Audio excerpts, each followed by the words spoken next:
ఓవైపు కుండపోత వానలు, ఎటు చూసినా నీరే నీరు.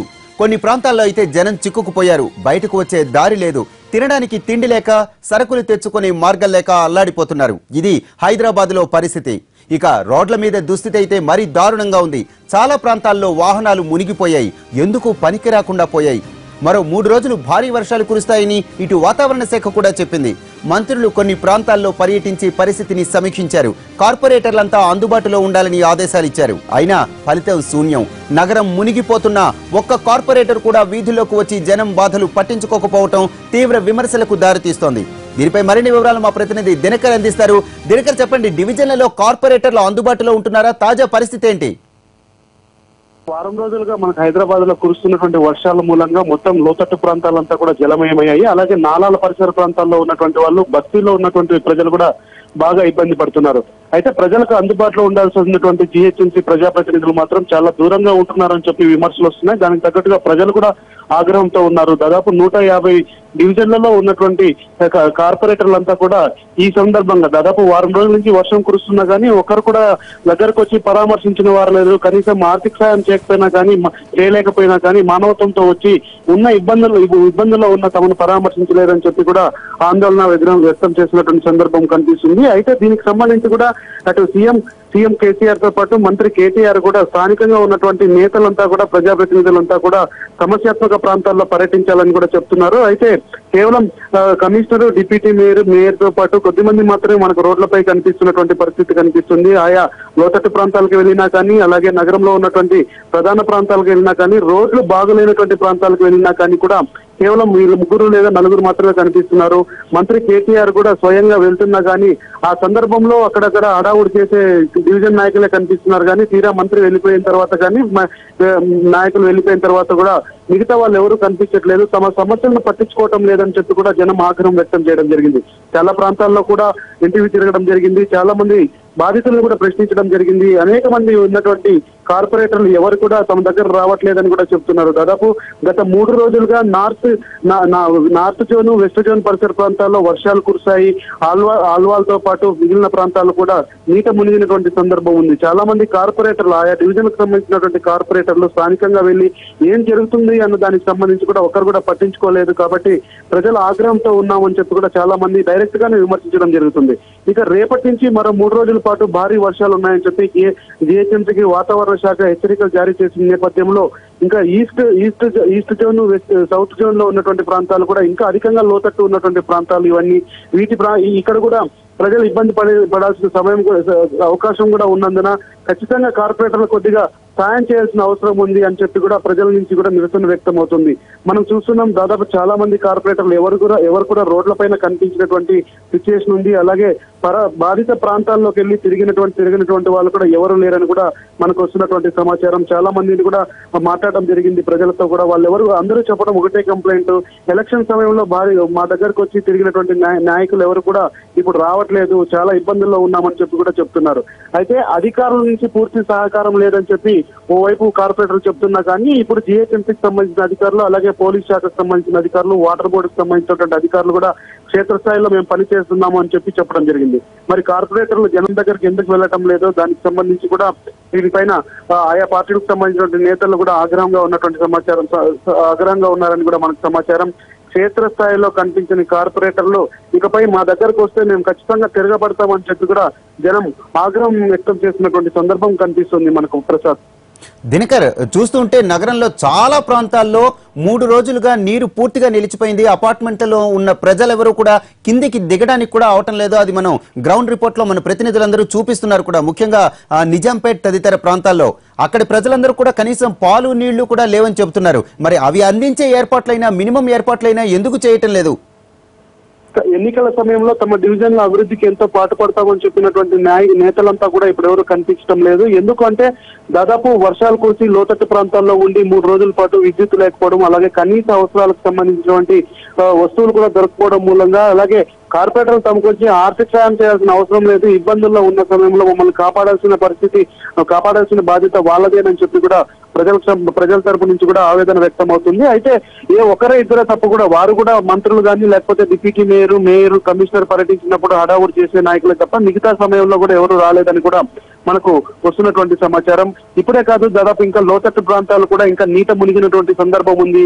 వాళ్ళు నీళ్లలో నుంచి అపార్ట్మెంట్లలో నీళ్లను బయటకు పంపించడానికి ఫైర్ డిపార్ట్మెంట్ కి సంబంధించినటువంటి సహకారం అవసరం ఉంటుంది. అలాగే స్థానికంగా ఉన్నటువంటి అధికారుల సహాయం అవసరం ఉంటుంది. కానీ ఇవన్నీ కోఆర్డినేట్ చేస్తూ అధికారులందరినీ ఒక దగ్గరికి చేస్తూ జనాన్ని ఇబ్బందుల నుంచి బయటకు లాగాల్సిన బాధ్యత స్థానికంగా ఉన్నటువంటి కార్పొరేటర్లదే. కానీ ఎన్నికల సమయంలో వచ్చి తమకు ఓటు వేస్తే ఈ డివిజన్ అద్భుతంగా మలుస్తామని చెప్పినటువంటి నేతలంతా ఎవరు కూడా ఇప్పుడు కనిపించలేదని కూడా వారు ఆందోళన కానీ తర్వాత నిరసన కూడా వ్యక్తం చేసినటువంటి మనం సందర్భం చాలాసార్లు మన గ్రౌండ్ రిపోర్ట్ లో చూడడం జరిగింది. చాలా మంది కార్పొరేటర్లని రైట్, థ్యాంక్ యూ దినకర్. నిన్నటి వరకు పశ్చిమ మధ్య బంగాళాఖాతంలో కోస్తాంధ్రకు ఆనుకొని కొనసాగుతున్న అల్పపీడనం మరింత బలపడింది. దీని ప్రభావంతో రాగల 24 గంటల్లో కోస్తాలో వర్షాలు కురవనున్నట్లు విశాఖ తుపాను హెచ్చరికల కేంద్రం తెలిపింది. తీరం వెంబడి గంటకు 45 నుంచి 50 కిలోమీటర్ల వేగంతో గాలులు వీచే అవకాశం ఉన్నందున మత్స్యకారులు అప్రమత్తంగా ఉండాలని సూచించింది. ఏపీలోనూ వర్షాలు భారీగా పడుతున్నాయి. 3 రోజులుగా బెజవాడను ముసురు కమ్మేసింది. గత రాత్రి నుండి కురిసిన భారీ వర్షం మధ్యాహ్నానికి తగ్గుముఖం పట్టింది. గత కొద్ది రోజులుగా ఉక్కపోతతో అల్లాడిన నగర ప్రజలు తాజాగా కురిసిన భారీ వర్షంతో ఉపశమనం పొందారు. మరోవైపు మచిలీపట్నం, నందిగామ ప్రాంతాల్లో కురిసిన వర్షానికి మచిలీపట్నం బస్ స్టేషన్లోనికి వర్షం నీరు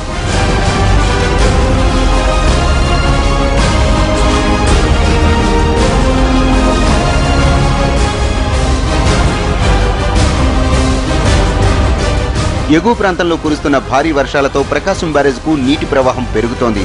గుంటూరు ప్రాంతంలో విస్తారంగా వర్షాలు కురియడంతో పాటు పులిచింతల నుండి కూడా నీటిని విడుదల చేయడంతో బ్యారేజ్కు భారీ స్థాయిలో నీళ్లు చేరుతున్నాయి.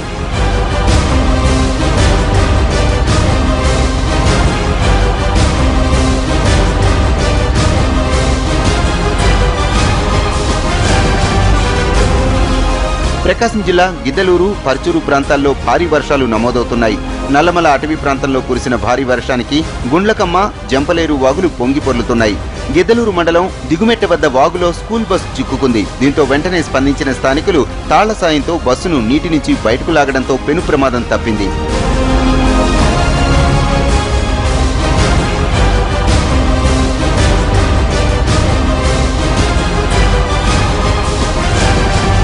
గుంటూరు జిల్లాతో పాటు పర్చూరు నియోజకవర్గంలో కురిసిన భారీ వర్షానికి 2 ప్రాంతాల మధ్య రాకపోకలు స్తంభించిపోయాయి. పర్చూరు మండలం అడుసుమిల్లి వద్ద సాకి వాగు పొంగి పొర్లుతోంది. పర్చూరు ప్రాంతంలో పత్తి, మిరప, మినుము పంటలు నీట మునిగాయి. దీంతో తీవ్రంగా నష్టపోయారు రైతులు.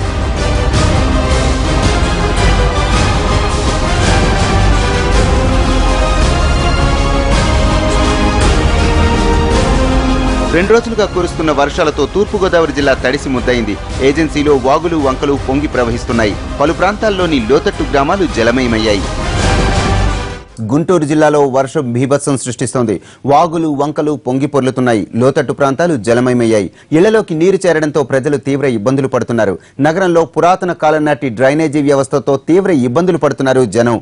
ఇళ్లలోని వర్షపు నీరు వస్తుండటంతో కంటి మీద కునుకు లేకుండా కాలం గడుపుతున్నారు. ఉపరితల ఆవర్తన ద్రోణి ప్రభావంతో ఏపీలో నైరుతి రుతుపవనాలు చురుగ్గా కదులుతున్నాయి. దాంతో పలు జిల్లాల్లో విస్తారంగా వర్షాలు కురుస్తున్నాయి. 4 రోజుల నుంచి కురుస్తున్న భారీ వర్షాలతో గుంటూరు జిల్లాలో పలు కాలనీలు, మురికివాడలు జలమయమయ్యాయి.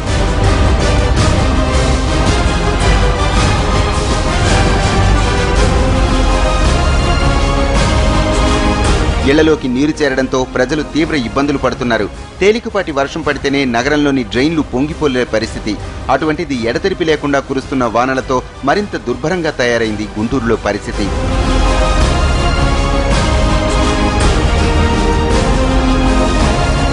మున్సిపాలిటీగా ఉన్నప్పుడు ఏర్పాటు చేసిన మురుగునీటి పారుదల వ్యవస్థే ఇప్పటికీ గుంటూరులో ఉంది. పెరిగిన జనాభాకు అది ఏమాత్రం సరిపోని పరిస్థితి. నగరంలో పెరిగిపోతున్న కాలనీలు, అపార్ట్మెంట్ల తాకిడికి డ్రైనేజీ వ్యవస్థ దెబ్బతింటోంది. దీంతో చిన్నపాటి వానలకే ఇళ్లను మురుగునీరు చుట్టుముడుతోంది. దాంతో తీవ్ర ఇబ్బందులు పడుతున్నారు స్థానికులు.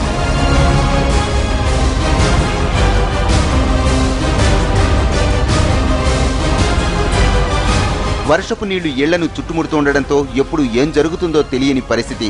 రెక్కాడితే కానీ డొక్కాడని బడుగుల ఇళ్లను అంటిపెట్టుకునే కాలం గడుపుతున్నారు. కూలి డబ్బులు రాక ఇబ్బందులు పడుతున్నామని ప్రజలు వాపోతున్నారు.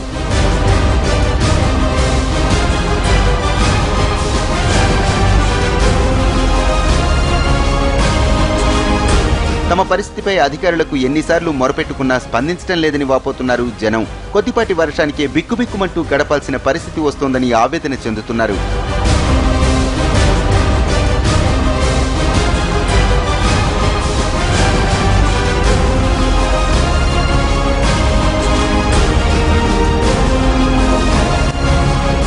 చిన్నపాటి వర్షానికే నగరంలో ఉన్న డ్రైన్లు పొంగి పొర్లుతున్నాయి. దాంతో ఇళ్లలోకి పాములు, ఇతర విషపురుగులు ప్రవేశిస్తున్నాయి. గత 30 ఏళ్ల నుండి ఇదే పరిస్థితి ఉందని, ఎన్నికల సమయంలో హామీలు ఇస్తున్న నేతలు తరువాత పట్టించుకోవటం లేదని ఆరోపిస్తున్నారు.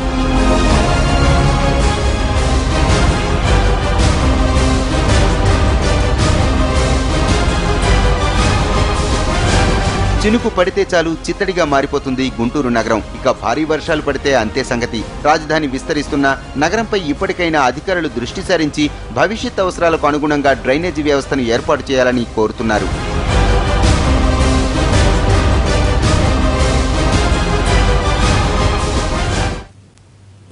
రాష్ట్రంలో వర్షాలపై సమీక్షించారు ఏపీ సీఎం చంద్రబాబు. సహాయక చర్యల్ని ముమ్మరం చేయాలని మంత్రుల్ని, అధికారుల్ని ఆదేశించారు. లోతట్టు ప్రాంత ప్రజల్ని రక్షించేందుకు అన్ని చర్యలు తీసుకోవాలన్నారు.